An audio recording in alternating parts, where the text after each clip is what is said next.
சந்தோஷ் ஒரு சாதாரண பையன். அவன் பள்ளியில் நன்றாக படிப்பான். ஆனால் அவனுக்கு ஒரு வித்தியாசமான ஆர்வம் இருந்தது.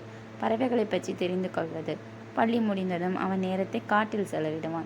பறவைகளின் குரல்களை கேட்பான். அவற்றின் நடவடிக்கைகளை கவனிப்பான். ஒரு நாள் காட்டில் நடந்து கொண்டிருந்த போது ஒரு அழகான பறவை காயம் பட்டிருந்ததை கண்டான்.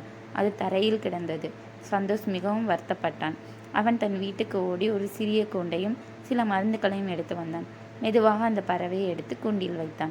வீட்டில் தன் அம்மாவிடம் உதவி கேட்டான். அம்மா மருந்துகளை கொடுத்து பறவைகளை எப்படி பராமரிக்க வேண்டும் என்று சொல்லி தந்தார். சந்தோஷ் கவனமாக பறவைகளை பராமரித்தான். அவன் தினமும் தண்ணீர் கொடுப்பது, புழுக்களை தீனி போட்டான். இந்த மாதிரி பல செயல்களை செய்தான். சில நாட்களில் பறவை நன்றாக குணமடைந்தது. சந்தோஷ் மிகவும் மகிழ்ச்சியாக இருந்தான். அவன் காட்டுக்கு சென்று பறவையை விடுதலை செய்தான். பறவை சிறகுகளை விரித்து வானத்தில் பறந்து சென்றது.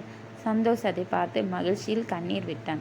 அன்று முதல் சந்தோஷ் இன்னும் அதிகமாக பறவைகளை பற்றி அறிந்து கொள்ள ஆர்வம் கொண்டான். அவன் பறவைகள் குறித்து புத்தகங்களை படித்தான். அவன் ஒரு புகழ்பெற்ற பறவையியல் வல்லுநராக வளர்ந்தான். ஆனால் அவன் எப்பொழுதும் அந்த காட்டில் காயம்பட்ட பறவையை மறக்கவில்லை.